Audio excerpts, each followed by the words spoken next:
I choose you, Colossal Titan. Use your explosion nuke attack. So what's up guys, Foxen here. Last time we had that Armor Titan versus Eren Titan, which was really one-sided. Ultimately, it looked like a scout win after that Thunder Spear attack. But don't count out the Plot Armor Titan just yet. By the way, if you enjoy these anime videos, be sure to give a colossal thumbs up and subscribe. Oh, it's flashback time. Back to Attack on Titan Season 1, the Trost arc. You got the Titan Eren going plus Ultra on that massive boulder. Pretty convenient for that super boulder to just be there. Someone was just waiting for a hole to come around. But why the flashback? Of course, it all circles back to the Warriors. Of course, it's just turned out so horrible for Marco. Anyone recall 50% boy Marco? Although I can't blame you if you forgot him. It was fun to see Reiner try to play this off really quickly for like a second. But damn it Reiner, your acting sucked back in Season 1. Nothing at all like your Season 2 performances. Although I can't blame it all on Reiner. Unfortunately, Marco also screwed up by looking back and giving that quick glance. At this point, both sides were unsure about what happened. But then when Marco turned back, that straight out confirmed it. He knew something was up. As for the Girl on Ice cameo, hey, blonde girl Annie returns. Too bad for Marco that Annie didn't show up to help anyone. Right here, you actually have an interesting reveal about the Warriors, which was them not really being all that synced up together. You just had Reiner demanding Annie to get her hands dirty too. Turns out the Warriors weren't exactly the best of buddies. While Reiner and Bert were obviously close, Annie was, unsurprisingly, more of this lone wolf character. Hence why you have Reiner's warrior self questioning Annie, and then demanding Annie to prove her loyalty. Despite Annie as a female Titan being made to be this big villain of Attack on Titan Season 1, especially for the finale, Annie has always had some issues going along with the warrior mission. I definitely recommend reading Annie's Lost Girl story, the novel version. If not the novel, there's also the manga and the condensed anime version, which I think most of you will like. And my god, just looking at how horrified Annie looked at this moment made me feel so bad for her. Poor Blondie. And lazy Reiner, do your own dirty work. Anyway, now you actually get the truth about Marco, how he got reduced to half-sized. Although if you have checked out Annie's Lost Girl story, the anime version, this whole thing should look very familiar. The Attack on Titan special for Annie started off with Annie recalling the scene as a nightmare, before being horribly woken up. Anyway, switching the focus back to Reiner. Here, you got another taste of how screwed up Reiner really is. Warrior Reiner had no problems killing Marco, and even bossing Annie around. But then Reiner switched over to his scout persona. The dude had no idea what just happened. Reiner at this point was just a walking nutcase. Next up, Zeke. I like how Zeke was so sure Annie was still on ice, or at the very least not captured. And it's almost kind of funny too, Armin trying to trick the Warriors about Annie being tortured, and that whole scene actually ended up tricking a good chunk of anime watchers. For Zeke here, I was really waiting to see if they would keep Zeke's trademark ear scratch, and bingo, they did it. By the way, doesn't Zeke look awfully skinny here? What happened to that 8-pack? Right here, you gotta love Zeke's threat. Reiner, if you lose, the next warrior will go buffet on your ass. This is actually referencing that Beast Titan beatdown from the previous Attack on Titan Uprising arc. Both of these two other warriors still wanted to look for Annie. Zeke finally hints at a key thing here, something about their quote-unquote cursed history. Naturally, you can't go into this juicy topic, but go ahead and keep this in the back of your mind when the Beast Titan is focused on. As for Bert, this right here was really the first time that the passive Bert declared something he wanted. In this case, echoing he wanted to complete their mission and fully on board with Zeke's plan. Previously, he's always been this character without too many thoughts and really just blindly following. Just perfect for someone controlling the Colossal Titan. Oh, and that voice, the Backpack Titan speaks. I totally forgot you'd get a peek into this thing's voice. This Titan really sounds like one of those voice distortion things, which is pretty different from how the Beast Titan had this deeper speaking voice. By the way, this right here really just hammers this Titan being a Titan shifter, officially known as the Cart Titan.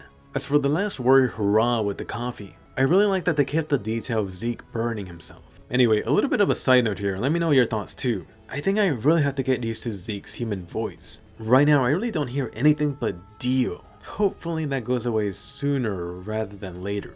So back to the lovely warrior couple. Reiner right here brings up Bert crushing on Annie in the past. It really is interesting how Reiner turned this love talk into this rescue thing. The Colossal Titan gets to be this prince who rescues the girl on ice. Meanwhile, Reiner wants the goddess Krista to himself. Right, a promise to Ymir. Let's be honest, Reiner just wants a threesome.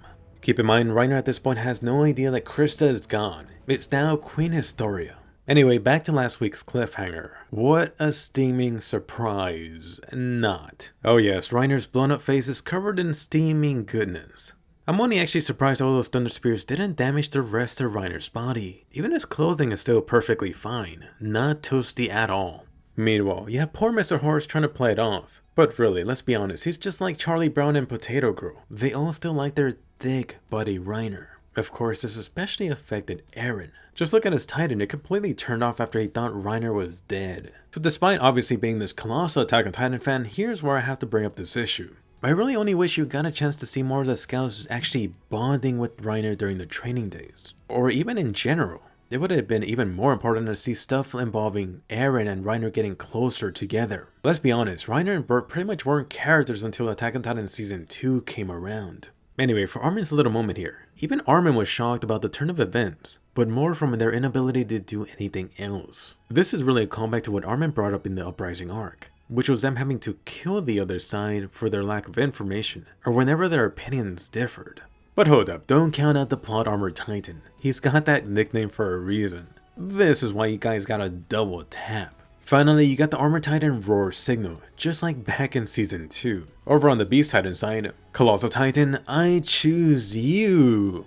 Next up, the mid-info card. Interesting how they're focusing on the coffee. If you recall back to the first episode, Armin had no idea what that was. Black tea. Looks like there's no Starbucks inside of the walls. That sounds really, really horrible. The world is a cruel place. Anyway, the Colossal Titan inside of the barrel bowl. A new added touch was him about to go Colossal Titan mode via Eren's trademark love bite. And let's be honest, this episode should have really been called the Armored Titan Steam Machine. They're covering so much away of Reiner. Just look at the specific shot compared to the manga.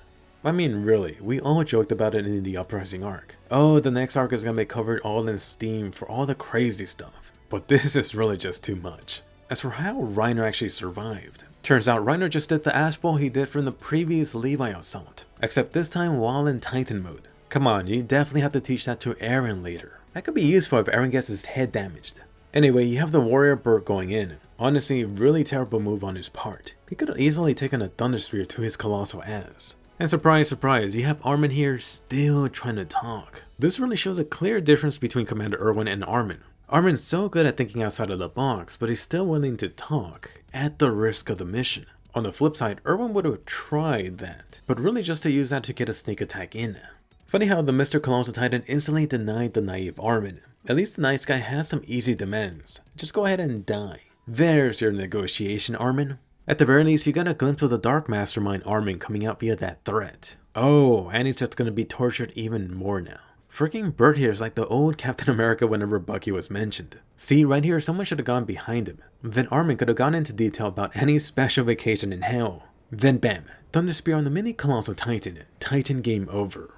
I really do have to give props to Bert for calling Armin out on his BS. As for Armin here, his face looks so much in pain. Once again, I really just wish they really established this Bert and Reiner relationship even more in the previous times. Then, freaking finally Mikasa coming in. Definitely gotta take advantage and use that sneak attack. Oh, but only one ear. Unfortunately, that is two major fails for the scouts. I mean, you have Reiner's ass over here pulling a Thor, just sleeping the Thunder Spear off while on his back. Anyway, getting into the Colossal Titan's debut. Bert here really got some good air, taking off like a rocket. This whole place is just wrecked. Screw this district. Start over in a different part of the world. For the extra Colossal Titan, say hello to the CG Titan of Destruction. Let's see how many complaints this episode gets. Looking at the glass half full, at least this thing looks better than what the opening showed, which was a really low bar to begin with.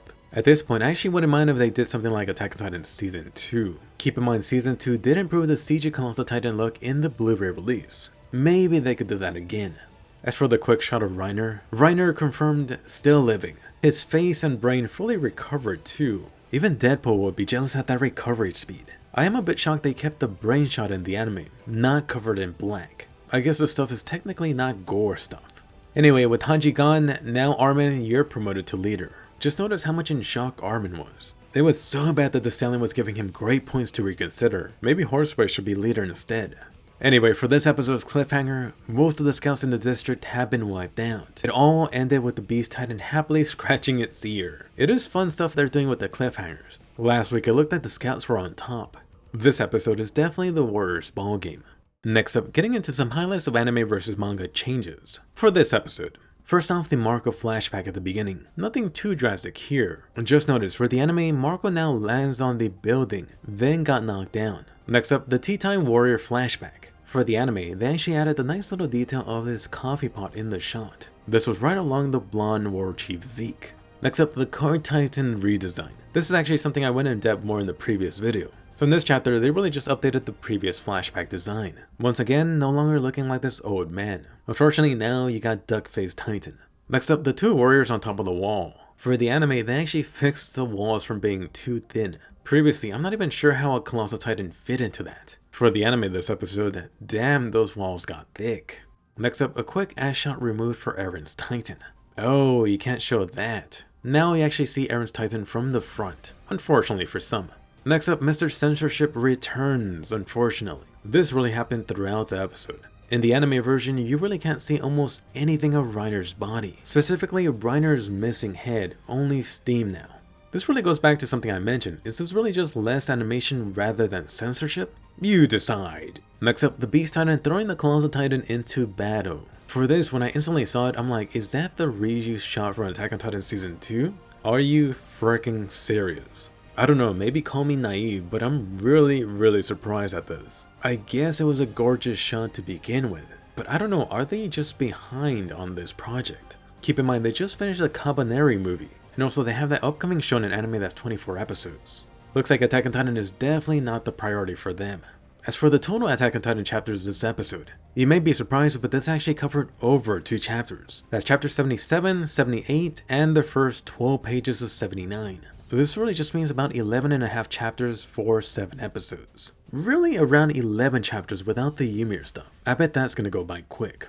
For this episode overall, part of me wants to say some of the stuff felt much more impactful in the manga. I mean, I just saw the Cabaneri movie that the West Studio just released a few days ago. They definitely put their best resources and animation on that project over there. Right now, I'm hoping that the next 3 episodes makes up for some of the stuff we've seen so far. Anyway, let me toss it over to you. How much did you love this episode? Or did you also have some issues? Did you like the Colossal Nuke? What do you think about the steam-powered armored Titan? Was the CG Colossal Titan really that bad, or was it fine? Go ahead and check out my manga versus anime for the first 2 episodes. Definitely watch those next, and I'll see you guys later.